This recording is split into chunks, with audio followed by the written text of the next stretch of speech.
Good evening, Facebook. It's Alex Hall again.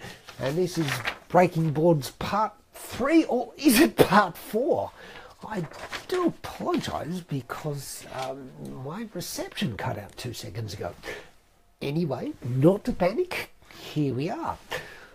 So, anyway, I was talking to you as a follow-up from last week, and some of you may remember that I attended a conference where we literally, and I'll hold up again, broke some boards. And some of you may remember just how powerful that was, metaphorically, in all kinds of ways. But the thing that occurred to me when I was doing that event is that some people were able to just break through the boards instantly, and other people took a little bit longer to do it. And it occurred to me that for some people out there, you may be able to relate to that group of people who weren't able to break through, because some of you have been trying to break through for a very long time. And some of you, and I understand what this is like, some of you have been going at it seemingly without any result for a very long time. So the question is, what can be done when you're in that situation where it doesn't seem as though things are working? Well, tonight I'd like to offer you 3 possible things that you can do that could well just make the difference. And I'll just list them and then I'll expand upon them. The first thing you can do is to change your environment, which is critically important. The second thing you can do is to change your technique.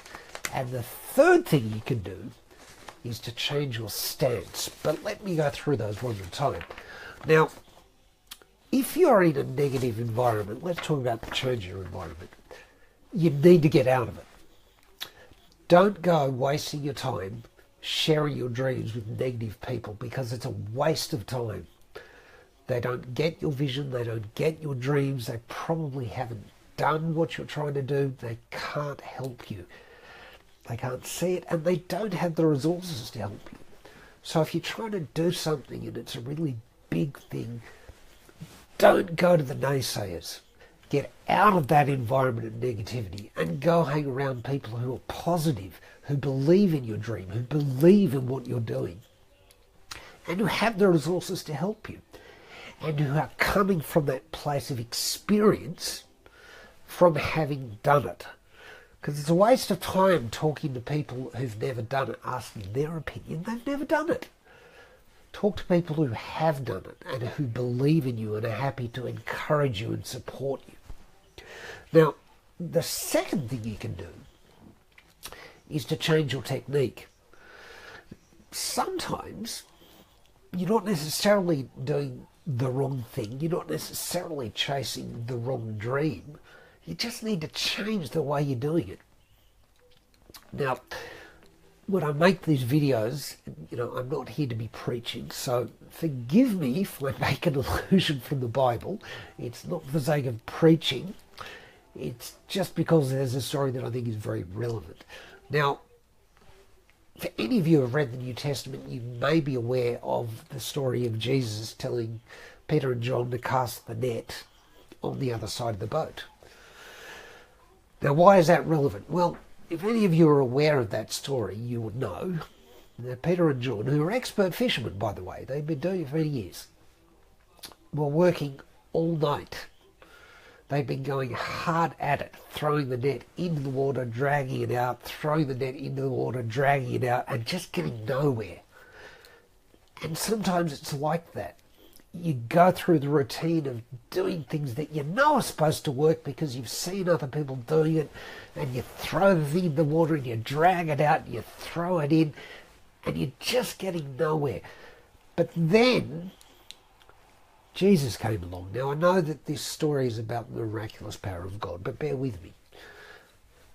Jesus was able to give them the expert help that they needed. And in this instance, the help they needed was to change what they were doing from fishing on this side of the boat to this side of the boat. Now, I realise this is not a fishing story, but nonetheless it's relevant, because sometimes it's a case that you're using the right technique, you're just doing it a slightly wrong way. It's like sometimes you're hacking away at a tree with the handle of the axe rather than with the blade of it. You're going through the right methods, you're just doing it slightly wrongly. And if you're able to get some expert help from somebody who's done it, who's able to encourage you and able to be there with you, you can change your technique, do something slightly different, and get a dramatically different result. Now, the third thing you can do is change your stance. Now, what do I mean by this? Well, when I was at the event, I noticed that some of the people who took a little bit longer to break the boards than others went into this experience not really believing that they could do it. Now, their inner belief affected their stance, their physical stance, and their stance influenced their technique. And as a result of the limited belief, it was a limited technique, and when they hit the board, it wasn't very effective.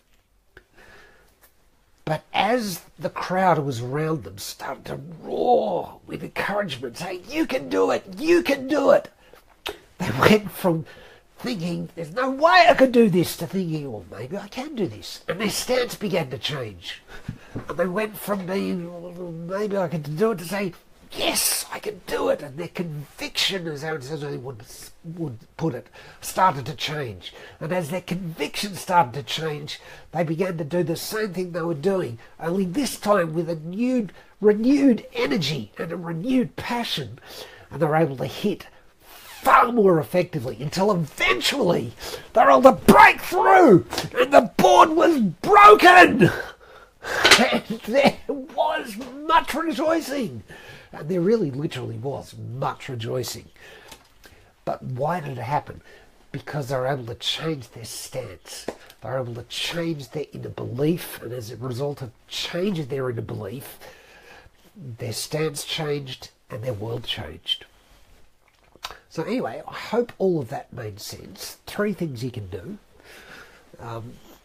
You can change your environment, you can change your technique, and you can change your stance. Now, if any of this made sense, then if this really resonated with you, feel free to let me know. And if you know anybody else to whom you think this might be relevant, feel free to let me know. This is not a real estate specific broadcast, as you might be able to guess, but nonetheless, if I could just bring it back to real estate just a second, got a free gift for anybody who might be listening to this, who might be thinking about real estate, and I'd love to help you with that. So feel free to visit my website, www.alexhallteam.com.au. I've got a book that I'd love to send to you. But for now, I will just sign out by saying I hope you have a fantastic evening. And no doubt I'll speak to you soon. Thanks so much.